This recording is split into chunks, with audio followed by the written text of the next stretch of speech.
Guys, there is a way to get more listings and more buyers, even in the market that we're in right now. I'm going to go over some numbers in a minute, and it's going to blow your mind as to how many agents and brokers there are in the state of California versus how many sales there were last year. It's mind-boggling. Anyway, let's talk about that. Let's talk about how you can make some more money. Let's just get right into it, okay? Did you know brokers, as of February 2023, there are 90,000 brokers in the state of California. Active agents, 226,000 active agents. Now, we know that those numbers are a bit skewed because active means that they're doing something or they have their license hung with somebody. Doesn't mean they're actually doing deals. I think I saw the number somewhere around 350,000, give or take, agents in the state of California, but only 226 of those have their license hung with a broker. On top of that 226, there are 90,000 brokers. It's insane. So we have, what is that? 316,000 total brokers and agents in the state of California. Yeah, there's that many. Guess how many homes were sold in 2022? And there's going to be less this year. I'm pretty sure. There's less on the market now than there was last year. 330,000 homes. So we've pretty much dead even active agents and brokers and sales for last year in 2022. Guys, so put it in perspective, that's basically one listing or one sale per agent. If the agents are all getting one listing or one sale, which we know they're not, because we all know agents and brokers out there that just kill it. They get 50, 60, 70, 100 closings every single year.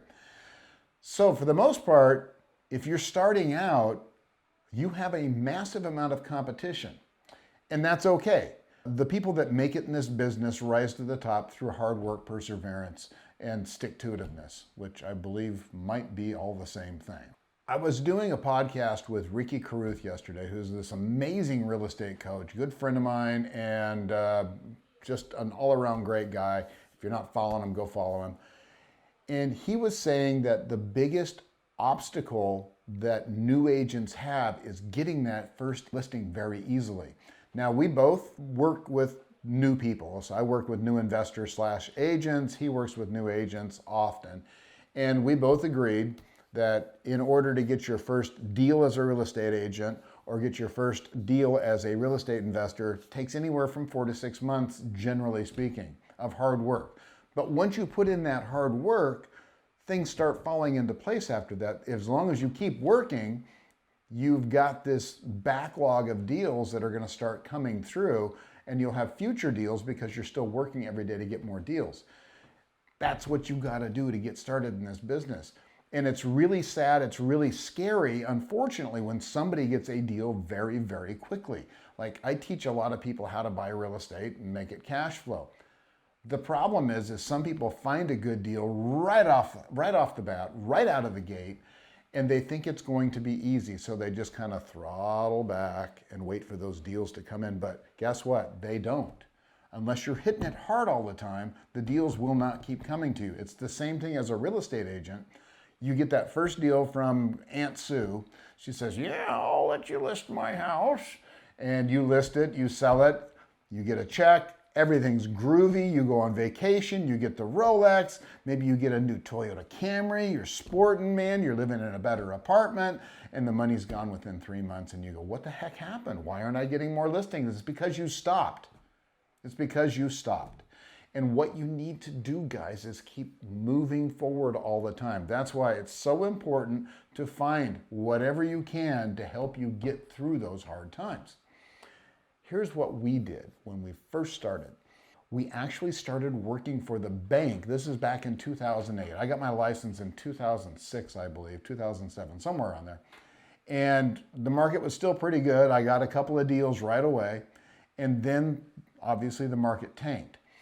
I didn't know what to do. I didn't have any guidance. I had gone with a broker that was very hands-off, didn't want to deal with anybody, didn't want to talk to anybody, didn't want to teach anybody.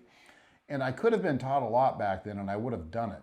But self-study wasn't much of a thing either, because YouTube was out, but it wasn't that great at the time.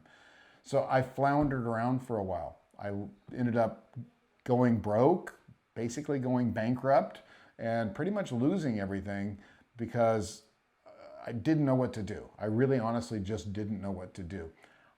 My wife and I sat down one night, we had a thought, let's start doing the repos for the banks. I mean, repos were going on everywhere. I was a general contractor in my previous life, still licensed, so we contacted a few banks and they hired us to do their move outs and lock changes and things like that. But it made me privy, I got to know a lot of investors when I was on the job site. And that was what my aim was. I wanted to become a real estate investor. I just didn't know how. And so that was the catalyst that got me into real estate investing in the first place. And I got to find deals for other real estate investors, right? I'd meet these guys there. They'd come, as soon as the house went into foreclosure, if it was empty, these investors would come out and start looking at it while I was doing the work to get it cleaned up. And I obviously, like I said, got to know them, and I was able to establish relationships with them. I also was able to call them when a new house was going to be coming onto the market, because I was the first one there, right? I would change the locks before it was even listed. I would call them and say, hey, look, I know the agent that's got this listing. I can help you get it if you want to come out and take a look at it. And so I was using my power to find deals for investors. And it worked. So what I decided then was, I'm going to keep doing this, and it turned into more of the side of doing the repairs and things like that was very secondary, because the relationships I was building with the investors were where the money was, because I was able to represent them on the sale. And even if I couldn't represent them on the sale, even if it was a double-ending deal with one of the REO agents that had the listing, I was able to get a finder's fee from the investors because they wanted me to keep bringing them deals. Guys, it worked out great. Valuable lesson was, working with investors is an amazing way to make money once you know what they're looking for. And that was the weird thing. I didn't know exactly what they were looking for at first, but I was able to figure it out by talking to so many of them. And that, my friends, was the sweet nectar that got us through this nasty recession and allowed us to actually start investing ourselves. And by 2010, I think, 2 years into this, doing all of this, we were independent. We weren't working for the banks anymore. I was finding houses for other investors. I was buying houses myself, and I was flipping at the same time. So I was able to actually be a real estate agent, wear this hat, and be the investor hat too. And we were running the construction. So even though I was very, very busy, we were making quite a lot of money at the time, which was crazy because I was broke literally 2 years before that. Broke to where we couldn't even really afford to buy groceries at one point. So guys, I'm telling you, if you're a real estate agent and you understand how competitive it is out there, if you're vying for those few listings that are out there, and I'm not saying don't go after those, you should. Because if you're not on the phones every day looking for that business too, you're going to be sadly missing out on a lot of action here in the next few years as this market comes back. So I want you to take into consideration that working with investors and working with retail buyers is an amazing way to grow your wealth. And on top of that, guys, if you keep coming back and listening for more, I'm going to show you, and you can go back and look at my old videos, I'm going to show you exactly how you can start investing too, so you can do exactly what I did. Guys, this is how I dress every day as a real estate agent. I never put on a dress shirt. This flannel is on just because it's a little chilly this morning, but usually it's the white t-shirt, shorts, and flip-flops. And my clients don't care. They don't care what I'm dressed like.